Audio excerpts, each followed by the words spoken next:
Bismillahirrahmanirrahim.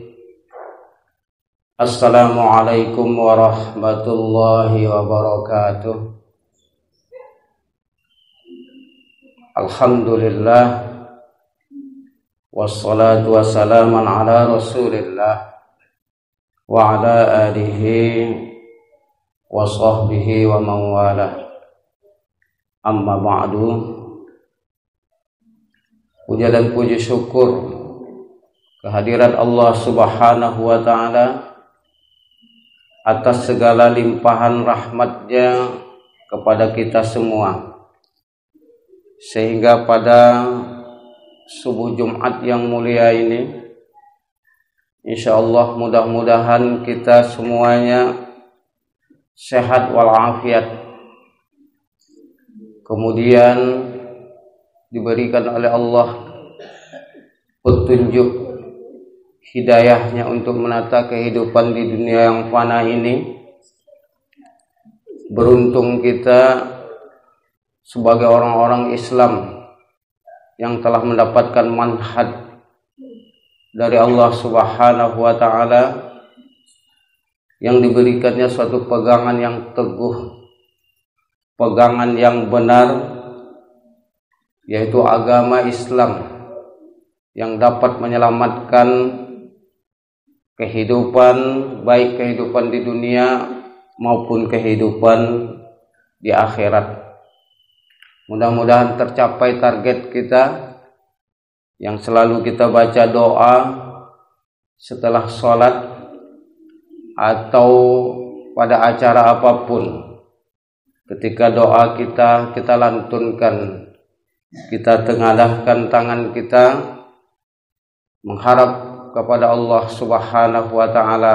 Tak pernah kita meninggalkan Rabbana atina fid dunya hasanah wa fil akhirati hasanah wa qina azabannar.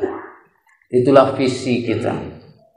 Kemudian untuk mendapatkan atau pencapaian target kita, tujuan kita sejahtera dunia, sejahtera akhirat, terhindar daripada azab neraka, maka kita akan terus berdaya dan berupaya untuk menjalankan segala perintah Allah dan kemudian menjauhi segala yang dilarang oleh Allah Subhanahu wa ta'ala.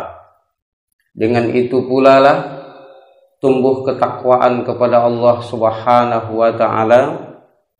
Mudah-mudahan kita mati atau menghabiskan nikmat-nikmat dengan pemutusan nikmat-nikmat dunia ini, yaitu suatu kematian, maka tak ada yang terucap di lisan kita dalam kepayahan sakaratul maut kecuali kalimah yang menyelamatkan kita untuk dapat menempuh kehidupan yang bahagia, kehidupan berikutnya, yaitu alam kubur, alam mahsyar, alam mizan, siratal mustaqim, kemudian terhindar daripada neraka, kemudian masuk surga.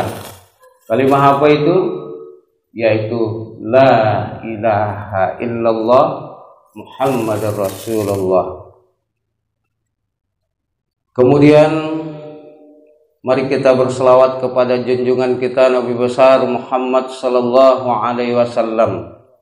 Allahumma salli ala sayyidina Muhammad wa ala ali sayyidina Muhammad.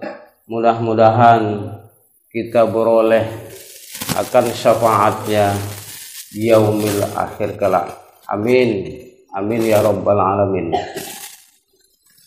Tentu di awal pertemuan pada subuh Jumat hari ini, saya muliakan para orang tua kami, tuan-tuan guru, juga yang saya sayangi, yang saya cintai, adik-adik saya, ibu-ibu juga berhadir pada subuh Jumat ini. Mudah-mudahan pertemuan ini adalah pertemuan yang saling dapat mensyafaatkan di akhirat kelak.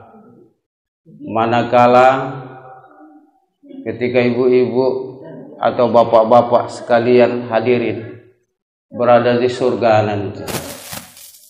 Dan penyebab salah satu masuk surga itu adalah pertemuan pada subuh Jumat ini. Tak nampak saya di sana berada. Ya.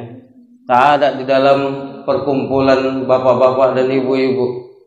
Maka pertanyakanlah kepada Allah, ya Allah, kenapa Saruman tak ada? Yang salah satu penyebab kami berada di surgamu ini ya Allah adalah pada saat pertemuan subuh Jumat di musola pondok tahfiz Quran di desa Pematang Cingkring. Maka Allah perintahkanlah malaikat-malaikat untuk mencari saya. Mungkin sedang dalam urusan timbangan dan sebagainya. Akhirnya saya dihadirkan di dalam majelis surga tersebut. Begitu jugalah sebaliknya. Mudah-mudahan insya Allah. Bapak Ibu yang dirahmati Allah Subhanahu wa taala, di dalam Islam kita disuguhkan dengan aturan dan peraturan yang mengikat buat umatnya untuk menata kehidupan yang baik di dalam kehidupan dunia ini untuk dapat kiranya hasil panen kita di negeri akhirat yang memuaskan. Dalam perjalanan kehidupan manusia, mulai daripada Nabi Adam alaihi salam sampai kepada umat Nabi Muhammad sallallahu alaihi wasallam, kemudian akan berakhir pada zaman yang ditentukan oleh Allah Subhanahu wa taala, yaitu akhir zaman yang ditutup dengan kiamat. Manusia yang diciptakan oleh Allah sebelum dihadirkan ke dunia yang fana ini, ketika janin di dalam rahim ibunda yang tercinta sudah lengkap kaki dan tangan berbentuk seperti manusia. Ketika roh akan dimasukkan ke dalam janin tersebut, maka Allah pertanyakan, alastu bi rabbikum? Kata Allah, adakah aku ini sebagai Tuhanmu? Allah memastikan kembali kepada ruh kita yang akan menyatu kepada jasad kita sebagai meneruskan kehidupan di dunia yang fana ini. Sebagai pertanyaan tauhid yang mengesahkan Allah, tak ada Tuhan yang lain kecuali Allah Subhanahu wa taala. Dipertanyakan oleh Allah, alastu bi rabbikum? Adakah aku ini sebagai Tuhanmu? Maka berkatalah roh, qala bala. Berkata roh kita itu, roh setiap manusia, qala bala. Bala artinya bahkan, iya, syahidna, kami persaksikan itu ya Allah, kata roh kita itu. Itulah sebenarnya persaksian pertama, syahadat yang pertama di dalam rahim ibu kita. Mengakui bahwa tak ada Tuhan yang lain kecuali Allah Subhanahu wa ta'ala. Makanya ketika manusia lahir, Rasulullah mengatakan setiap anak yang lahir fitrah. Artinya kita ini lahir ke dunia itu dalam keadaan fitrah, bersih, tabula rasa, tak ada cacat, tak ada noda, tak ada dosa. Nah, inilah cikal bakal keimanan kepada Allah, pengakuan yang mutlak yang ada di sanubari kita masing-masing. Hanya saja di dalam perjalanan kehidupan dunia ini penuh dengan pernak-perniknya keindahan dunia, maka kadang-kadang pengakuan itu tertutup dengan dinding atau tirai. Apakah itu dinding atau tirai itu tebal atau tipis, sehingga melupakan kefitrahan kita sendiri, melupakan kesucian kita sendiri, sampai dia kepada umur yang sudah ditentukan oleh Allah berupa akil balik. Maka kefitrahan itu diuji oleh Allah Subhanahu wa ta'ala. Apakah dia menjaga kefitrahannya secara terus-menerus atau tidak menjaga kefitrahan tersebut. Makanya akil balik itu dipikulkanlah hukum-hukum, peraturan-peraturan dari Allah Subhanahu wa ta'ala yang disampaikan kepada Rasulullah Sallallahu Alaihi Wasallam untuk kembali menjaga kefitrahan tersebut sebagai kepatuhan kepada Allah, kepada Rasul. Nah, kalau tidak dijaga, maka diancam dengan sesuatu yang namanya dosa. Dosa adalah merupakan azab. Kenapa diazab? Karena pengingkaran. Ingkar dengan kefitrahan. Nah, makanya kita semua wajib menuntut ilmu pengetahuan, baik ilmu pengetahuan secara tauhid, yaitu mengesahkan Allah Subhanahu wa ta'ala, yang artinya mengesahkan Allah Subhanahu wa ta'ala ini perlu digarisbawahi, bukan Allah Subhanahu wa ta'ala itu sebagai Tuhan kita dia 1, 2, 3 banyak, lantas kita esahkan, kita satukan.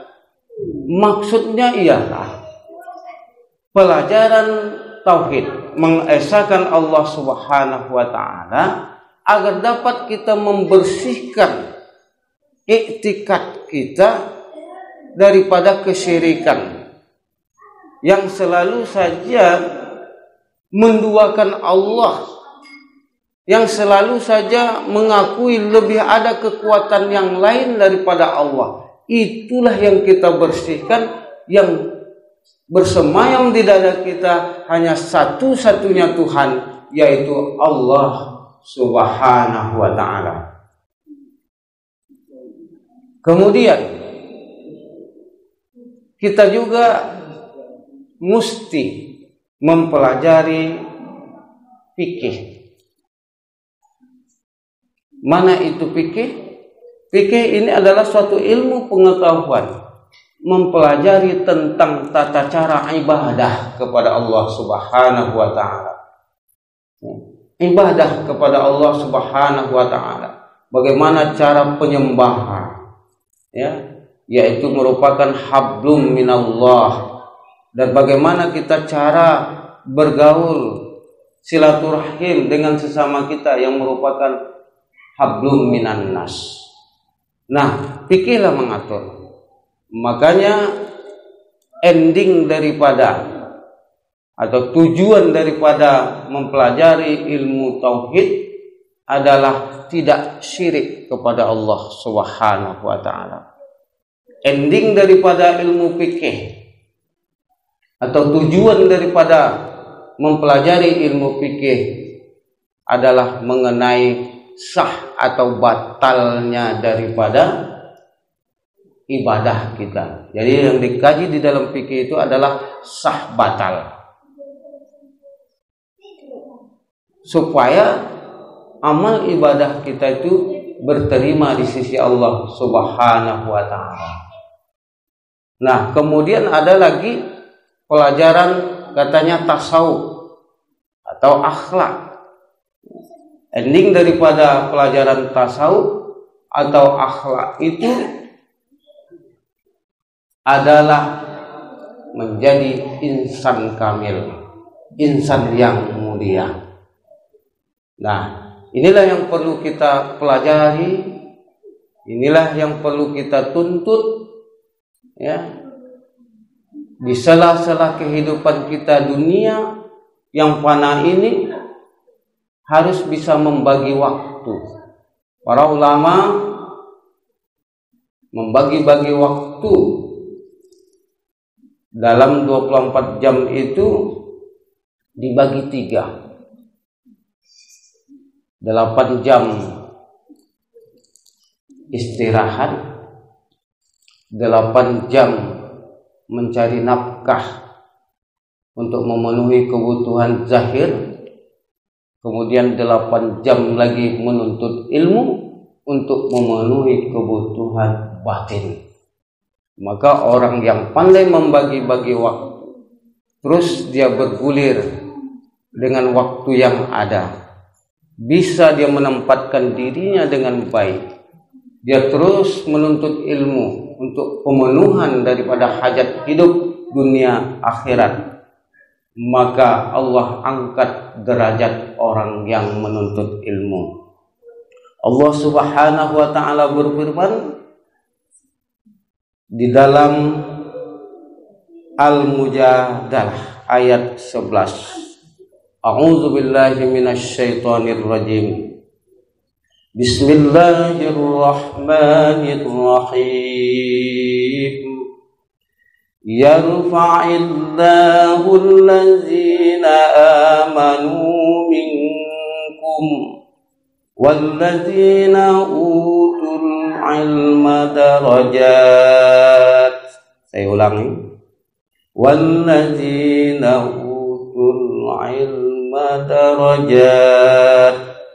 Yang artinya Allah meninggikan segala orang yang beriman dan segala orang yang diberi ilmu.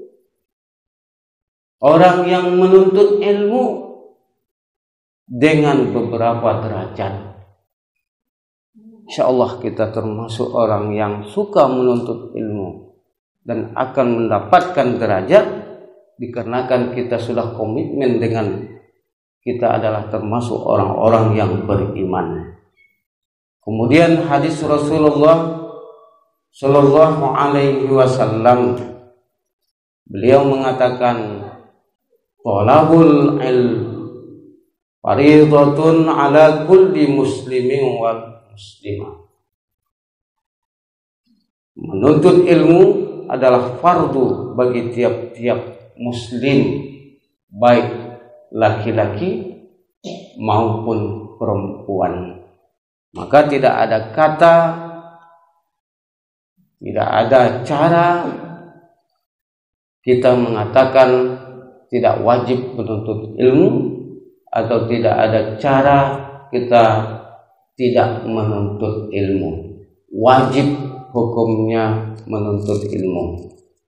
Barangkali untuk mukaddimah pertemuan kita subuh Jumat ini, karena ada lagi pertemuan-pertemuan pada subuh Jumat yang akan datang, supaya kita insya Allah ya bisa membagi-bagi waktu dan tidak merasa jenuh di dalam pertemuan ini, mungkin saya padakan saja karena ada hal-hal lain lagi mungkin akan kita lakukan dengan hajat hidup yang ada.